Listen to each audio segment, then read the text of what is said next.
नमस्कार दोस्तों, स्वागत है आप सभी का हमारे YouTube चैनल नरेगा टेच में।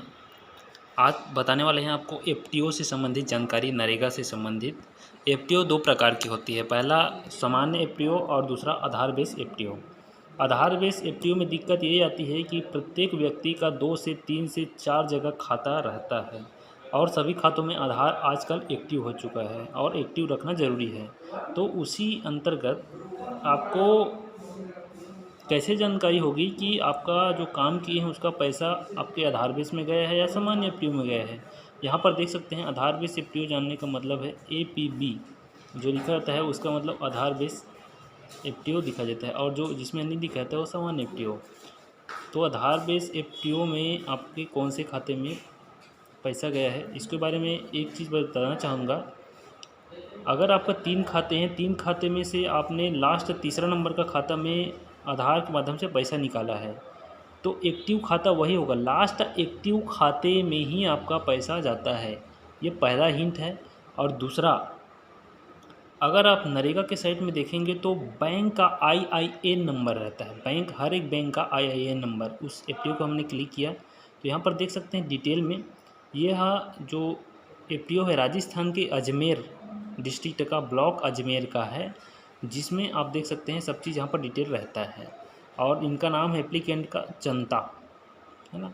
इनका वेज लिस्ट नंबर है, बैंक का आईएफएससी कोड है। लेकिन जो जितने भी रिपोर्ट दिखा देते हैं लास्ट प्रोसीड तक आधार बेस में कभी नहीं बता पाओगे कि आपका पैसा कौन से बैंक में गया है, आप गुमराह हो जाओगे।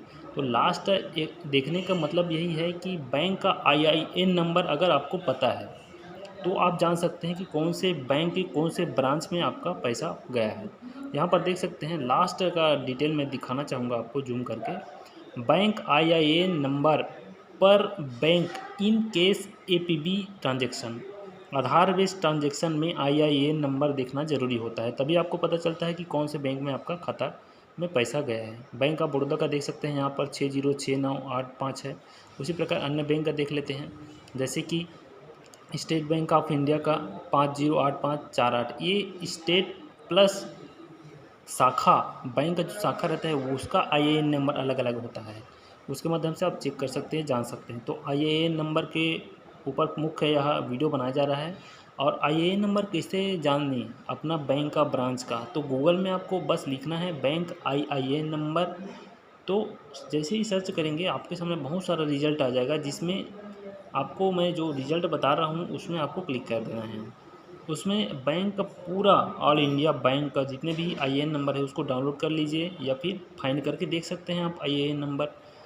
और जहाँ तक बात करें एफटीओ स्टेटस से, मैंने वो रिपोर्ट आपके सामने निकाला है तो देख सकते हैं इस वाले रिपोर्ट में आईएएन नंबर ऑल बैंक इन नंबर सर्च, है ना, इसमें क्लिक कर लीजिएगा और सब आईएएन नंबर बैंक का यहाँ पर दिखाई देता है, जिसमें आप सर्च कर सकते हैं, फाइंड कर सकते हैं अपने आईएएन नंबर को और अपने ब्रांच जिसमें आपका पैसा गया है उसको आप जान सकते हैं। एफटीओ स्टेटस आप आसानी से निकाल लेंगे। उसके बाद आधार बेस पेमेंट आपका हुआ है या नहीं हुआ है उसके माध्यम से आप इस रिपोर्ट को देख लेंगे। जहाँ तक बात है आधार बेस पेमेंट देखने का, तो उसका भी बहुत सारा वीडियो हमारे चैनल में बन चुका है। यहाँ पर बहुत सारे बैंक का आईएएन नंबर दिखा देता है, आप आसानी से इसको देख सकते हैं, जान सकते हैं, सीख सकते हैं। बहुत ही आसान है दोस्तों, घर बैठे मोबाइल से आप अपना जो मजदूरी किए हैं नरेगा में उसको आसानी से जान सकते हैं। और किसी प्रकार की दिक्कत हो नरेगा से संबंधित, हमारे चैनल में अगर आप हैं और नए हैं तो सब्सक्राइब जरूर कर लीजिएगा। किसी प्रकार की दिक्कत, कोई भी दिक्कत हो तो कमेंट ज़रूर कीजिए। और वीडियो कैसा लगता है उसको भी बताइए कि मैं अच्छे समझा पाता हूँ आपको या नहीं समझा पाता। कई बार हड़बड़ी में गड़बड़ी भी हो जाती है, उसके लिए माफ़ी चाहूँगा। लेकिन अच्छे से बने रहिएगा चैनल में और वीडियो को पूरा देखिएगा। किसी का रिज़ल्ट देखने स्टार्टिंग बस देखने से कुछ नहीं होता, पूरा अंत तक वीडियो देखना है, आपको सीखना है। बहुत बहुत धन्यवाद। जय